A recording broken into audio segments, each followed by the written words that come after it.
Greetings, dear viewers, it is I, Sir Toddy, and today I shall embark on a most perilous and utterly ridiculous endeavour, surviving a full 24 hours in the most brutal of survival games. And along the way we shall be performing all the duties befitting a noble adventurer, rescuing hapless peasants, constructing a humble home, and more importantly, vanquishing the dreaded Wisp Wyvern solely so that I may retire and enjoy a most satisfying cup of tea. Now, some lesser individuals may scoff and say, but Sir Toddy, Enshrouded is hardly brutal.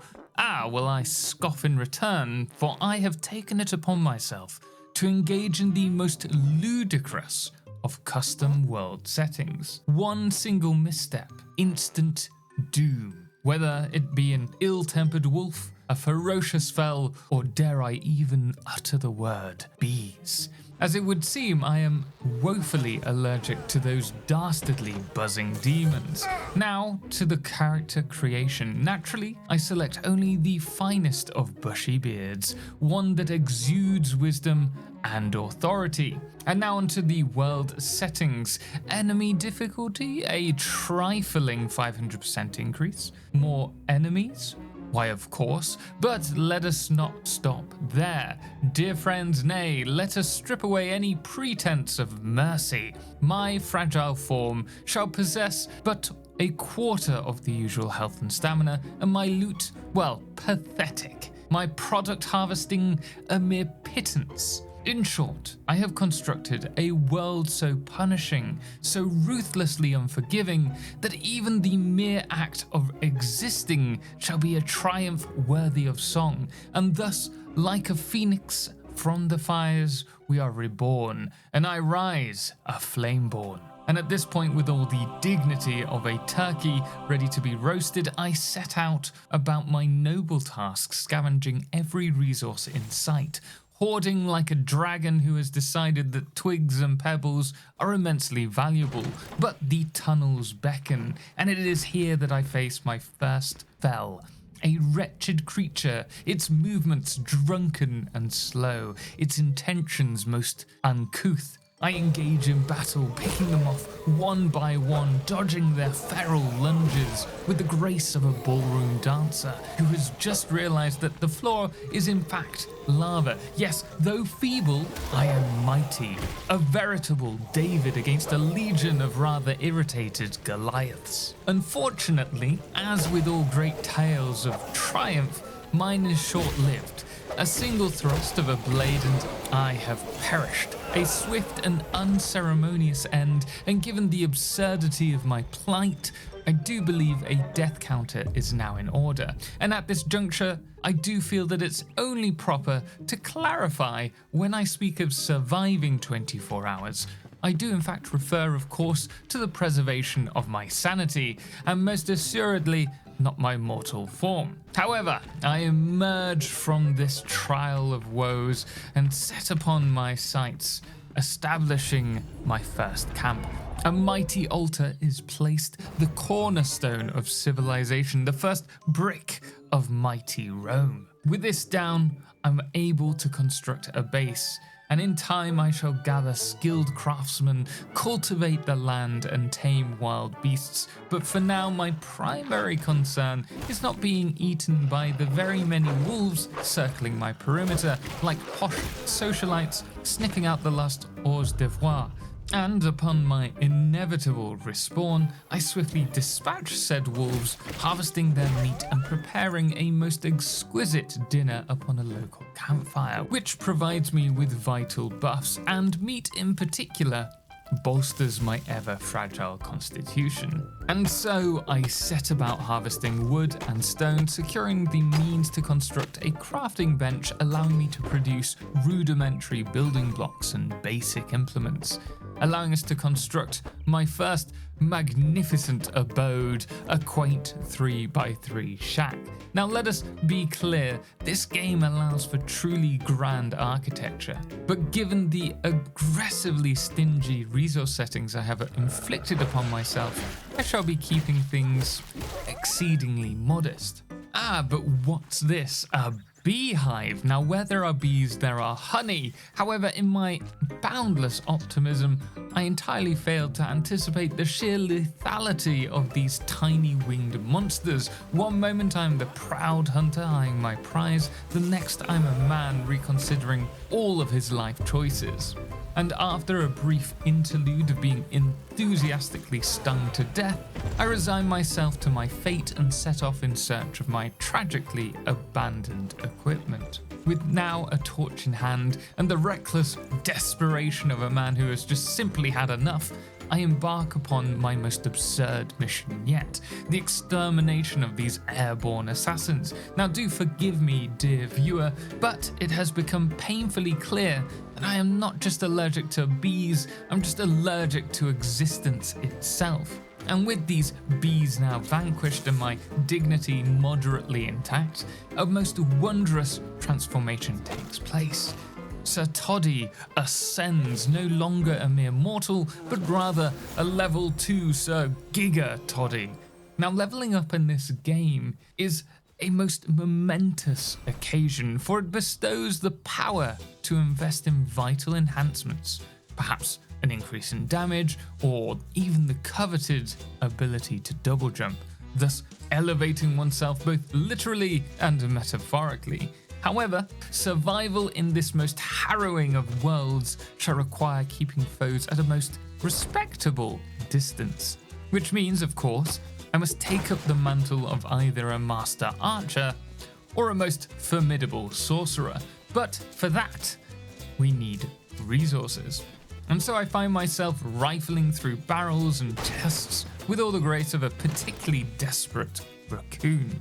Among my findings, new recipes, useful trinkets, and rats. Yes, dear friends, my cursed constitution has betrayed me yet again, for I am now somehow also allergic to rats. But let us not dwell on my unfortunate biological shortcomings, for among these scattered treasures, I uncovered the resources to build a most precious bow. Finally, I may now kite my enemies from afar, transforming life from utter agony to marginally less agony. And it is here that we venture first into the Shroud. And I happen upon a most fortuitous discovery, our first skilled craftsman, the blacksmith. Alas, his current accommodations are somewhat inhospitable, as he is currently being held hostage by a most unsavory collection of scavengers. Here I attempt to utilize the nearby explosive barrels to spectacular effect, but alas, in the heat of battle,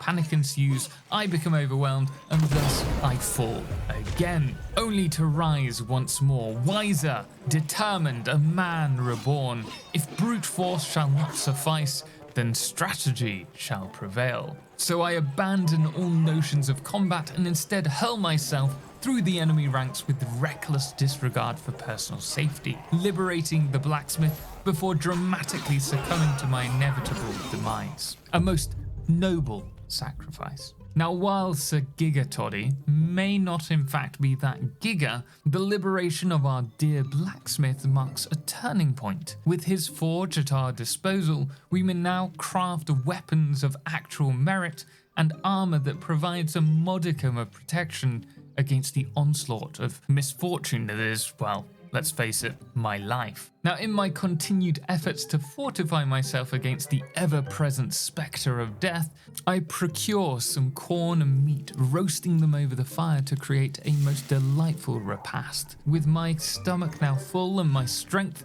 marginally less pitiful, I embark once more into the Shroud, collecting resources and uncovering a most mysterious mound.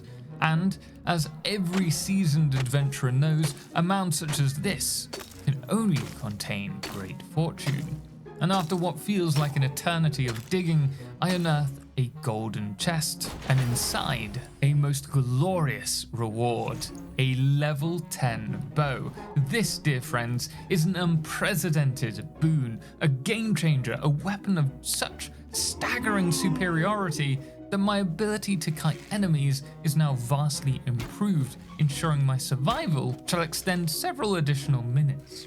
However, my moment of triumph is rudely interrupted by a rather disconcerting suggestion to fight the first mini-boss at level 2. Nope. That is not happening. Instead, I opt for the far saner course of action, venturing towards the alchemist's domain. It's a considerable trek, but well worth it, as his skills will allow us to brew potions of great utility. Upon arrival, I find the place eerily silent, too silent. Yet, seeing no immediate danger, I begin gleefully looting every unattended item in sight. And then, it would seem the alchemist's guards were not in fact absent, but rather indoors, and now they are outside with me. But fear not, for I have a plan. While I myself am about as useful in battle as a feather boa, let's face it, the explosive barrels nearby are most exceptionally lethal. But there is one tiny problem, that purple bar. This is a most dreadful sight. It's kind of like a declaration from the universe itself, stating that these foes are significantly higher level than I am. Having now established with absolute certainty that the alchemist's hideout is less a charming place of scholarly solitude and more a densely populated murder den, I am left with but one logical course of action. Yes, dear friends, it is time to run the gauntlet again. And just how many of these wretched friends are lurking within, you ask? Too many. At this point, it would seem that graciously accepting death is in fact the most efficient strategy. And while I have absolutely no idea how I'm going to defeat the dreaded wisp wyvern, that is thankfully a problem for another day. For now, let us just celebrate our modest victory, for the alchemist is ours, and with him a most delightful array of potions that shall, at the very least, delay my inevitable demise. Now on to our next grand undertaking, a towering monument of mystery and peril, a test of intellect, reflexes, and sheer brute force perseverance. Yes, dear viewer, we approach our first ancient tower.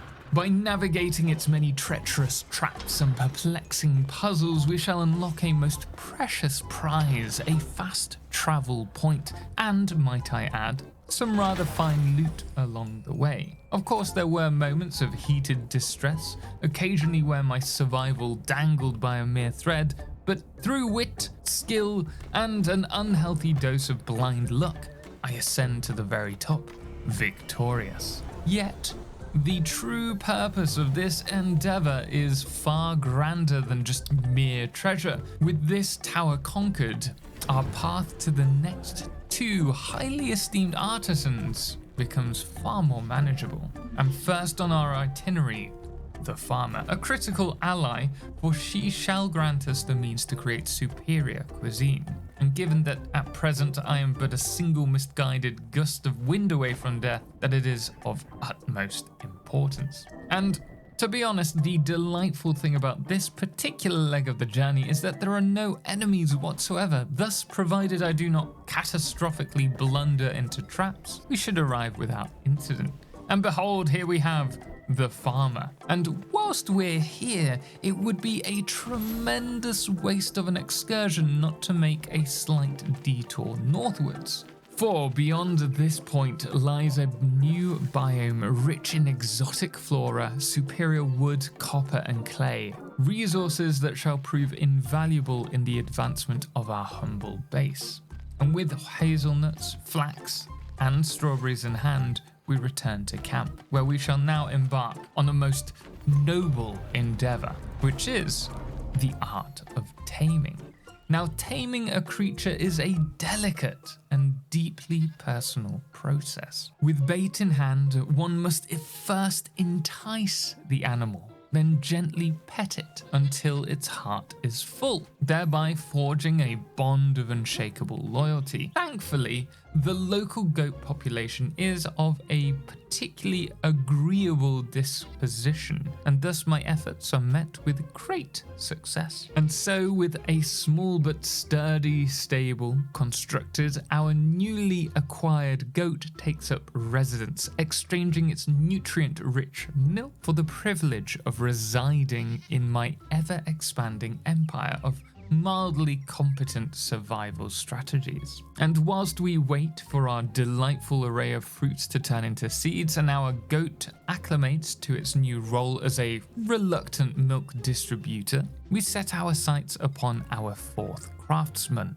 the hunter. And it's important to say that given I possess about as much magical aptitude as a damp sponge at this point, I have decided I should fully embrace the way of the bow, and the hunter is going to provide us, hopefully, with far superior arrows, a most desirable upgrade, given that even with my most recent advancements in both skill and cuisine, the local wolf population remain alarmingly deadly. However, we are now in possession of something truly remarkable, the ability to withstand a single hit without immediately perishing. Thus, armed with a bandage and the grim determination of a man who has died far too many times at this point, I take to battle.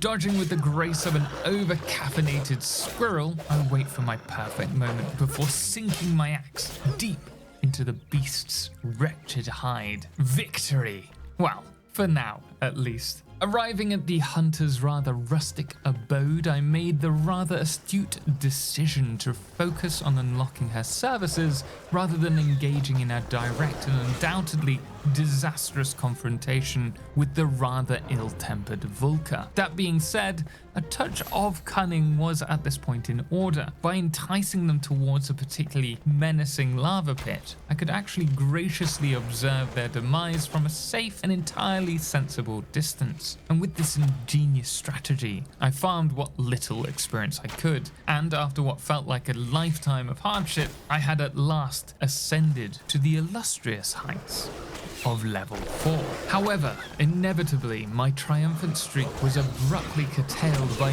yet another untimely demise, and thus I found myself back at my humble homestead. Fortunately, all was not lost. Our dear goat had provided us with a fresh and frothy supply of milk. Our crops had flourished into seeds, and most splendiferously, the hunter was now at our disposal. This newfound companion provided us access to explosive, flint and scrap metal arrows, although admittedly at an exorbitant cost given our dismal resource gathering speed. One can only hope for servants to do our bidding in the future.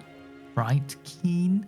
A little automation would really go a long way. Nevertheless, the explosive arrows promised delightful crowd control, and so I deemed the expense to be entirely justifiable. And with expansion in mind, I prepared a quaint fenced enclosure to tame some fey deer, a most elegant creature, which would soon provide me with a far superior grade of meat. Meanwhile, I took the opportunity to transform wood into tar using the kiln and collected both clay and copper ore. With these precious commodities in hand and my newly acquired deer, who I might add were spectacularly ungrateful for the lovely home I had constructed them, I was at last able to craft my first batch of explosive arrows. But of course, what good is an arsenal if it is not immediately squandered in a near-fatal confrontation? Thus, I turned my attention to the fell Thunder Brute, the first true boss of this journey. With a most delicious dinner of raw turnip, milk, and grilled game tucked away in my belly, a meal fit for a peasant, but alas, one must make do, I descended into the elixir well. There I set about picking off the fell one by one from a considerable distance. However, my time in the shroud was severely limited. A cruel and unrelenting clock counted down to my inevitable demise. Thus, I was compelled to push forwards towards the Elixir Well beacon, which would grant me a respawn point should I predictably perish, but the beacon was guarded by archers.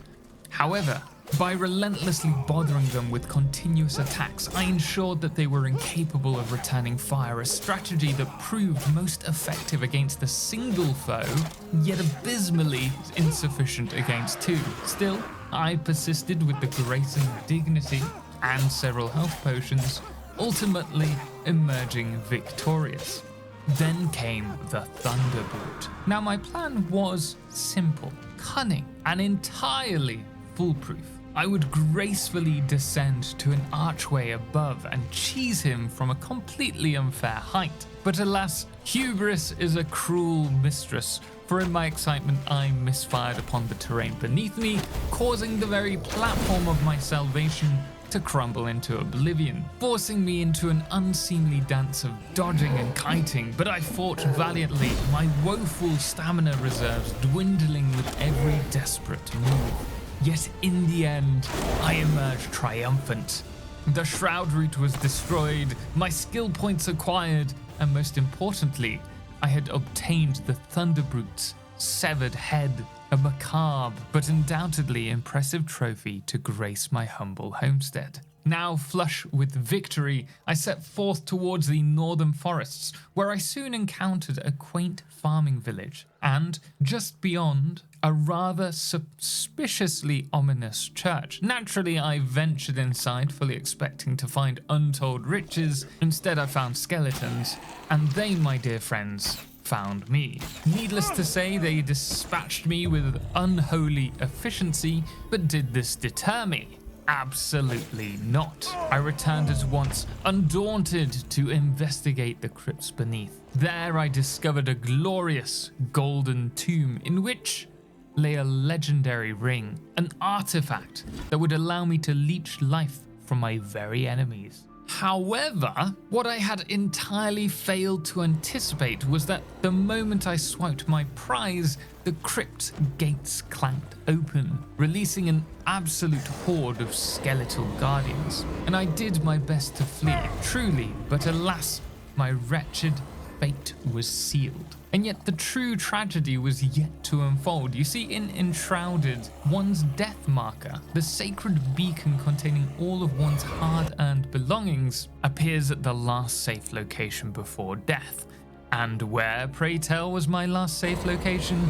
Inside the crypt, now surrounded by skeletons. What followed was an escapade of sheer desperation, during which I attempted, with varying degrees of success, to reclaim my pilfered possessions, without being mercilessly reduced to a pile of bones myself. And with that ghastly ordeal finally behind me, I pressed forwards into the northern forest, where I encountered yet another ancient spire. Scaling its heights was not overly difficult, but what it revealed was troubling. The Red Shroud, a malevolent force that could only be traversed by upgrading our base shrine. And there, over in the distance, stood the castle wherein resided the Fell-Wisp Wyvern, the final hurdle in this most exceedingly perilous endeavor. With that knowledge now burned into my fragile psyche, I did the only reasonable thing. I returned home for tea. Because, my dear friends,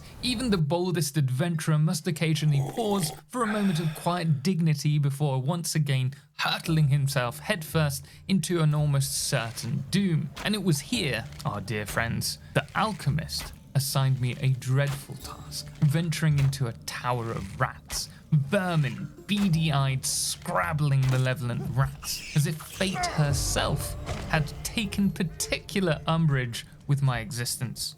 They sank their disease-ridden teeth into my tender, albeit delicious, battle-worn flesh at every opportunity. And in a rather desperate bid to retrieve the coveted mortar and pestle, I attempted, in a moment of pure genius, I must add, or madness, to burst through the very walls of the tower itself, a plan, I regret to inform you, that did not meet with success. Nay, I was instead feasted upon by rats once more, before at last discovering the elusive button that freed the mortar. And I must confess, this entire ordeal felt less like a noble quest and more like a fevered nightmare, as though I should have been rescuing a princess rather than kitchenware.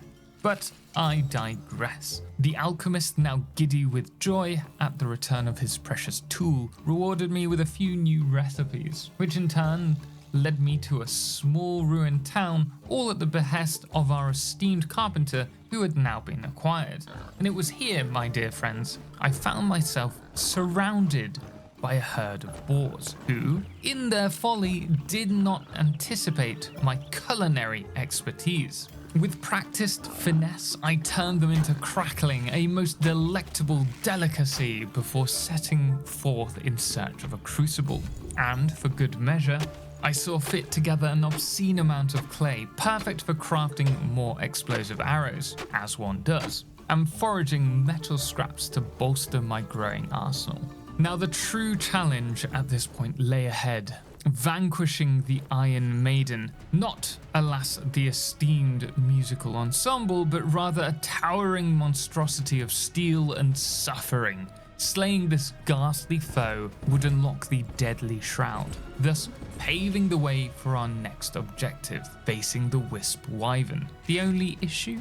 Well, the Iron Maiden was inconveniently surrounded by a veritable horde of scavengers, each one brimming with murderous intent, now being a most humble level 4, attempting to face 20-odd level 7s, or shall we say, less than ideal. Predictably, the sweet embrace of death came for me repeatedly, I might add. Nevertheless, perseverance and borderline exploitative strategy prevailed, and having cleared most of the camp, I cast my gaze upon the Iron Maiden herself. And in that moment, an epiphany struck me. Could I cheese this battle? Why, yes. Yes, I could. And as the sun set upon this fateful evening, I tore her head from her steel-plated shoulders, cackling as I did so.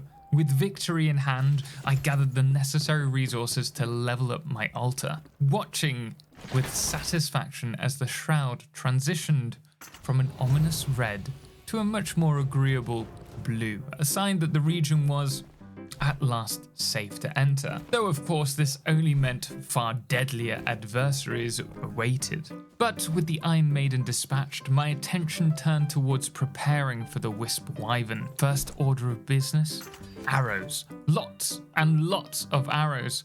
Copper was harvested, smelted, and waited to be lovingly transformed into deadly projectiles. However, as I waited for my molten metal to take shape, I embarked upon an excursion into no man's land. The goal? Establish a flame altar for swift teleportation to the Wisp Wyvern's domain. Along the way, I found myself leveling up to level 5, a most distinguished milestone. Yet, a cruel twist of fate emerged. I was precisely one skill point short of unlocking the Ranger ability that would amplify my ranged attacks. One! A cruel joke by the gods of game design. My next task, as ever, involved peril. I returned to Pikeman's Reach, stripped of all unnecessary equipment, and prepared myself for the noble art of repeatedly dying in pursuit of a kettle. Yes, dear listener, a kettle. A most critical instrument of survival, for without it, how was I supposed to prepare for my beloved chamomile tea? Over and over, I threw myself into the fray, rising again each time like a phoenix from the ashes, or more aptly, a very stubborn zombie. But at long last, the kettle was mine, and this, alongside a newly acquired cooking station, meant that I could now prepare more sophisticated cuisine. Vegetable puree and chamomile tea, positively divine. But let us not forget our true mission here. I had acquired copper for arrows, stumbled upon poison pods, and concocted venomous missiles of unparalleled efficacy. Still, the Wisp Wyvern loomed ever closer, its presence a lingering spectre over my ambition. In a moment of sheer audacity or desperation, I constructed a path to an entirely new biome, plundering it for resources. And what did I find? A dragon temple forged from fossilized bone. Naturally, I did what any respectable adventurer would do, and I looted it thoroughly, claiming a level 23 sword and harvesting the bones for yet more arrows. But the final ingredient of these arrows eluded me: feathers. This then led to the most ridiculous spectacle of me dashing about in the dead of night like a headless chicken in pursuit of actual chickens. But at last, with all materials in hand, I stood ready to face the wisp wyvern. But oh, how fate is a cruel mistress. I took my first shot, only to be immediately eviscerated by an incoming swarm of fell insects. A single hit, one solitary touch, spelled my doom. Time and again, I threw myself into battle, only to be unceremoniously obliterated. My enemies were 3 times my level, dealing 400% more damage. The situation was, as the youth say, utterly bonkers, and death after death, my frustrations grew. And as my wife peered into the room, deeply concerned for my particularly animated soul at that point, I realized I had but 2 choices: get good or grind for XP. Naturally, I opted for the latter, and thus began my noble quest to harvest shroud roots, mystical flora that granted skill points when destroyed. With my arsenal of explosive arrows, I obliterated root after root until I had amassed a grand total of 34 skill points. Armed with my newfound power, I returned poised to finally claim the wyvern's head. Inch by inch, arrow by arrow, I wore the beast down, my new shortbow allowing for swifter shots. Yet just as victory neared, the creature summoned banshees, cursed, wretched banshees. Frustration mounted, and so I did the only reasonable thing. I turned to Hans Zimmer. Yes, dear viewer, a dramatic score was required for this monumental confrontation. Unfortunately, I didn't realize I was also recording it.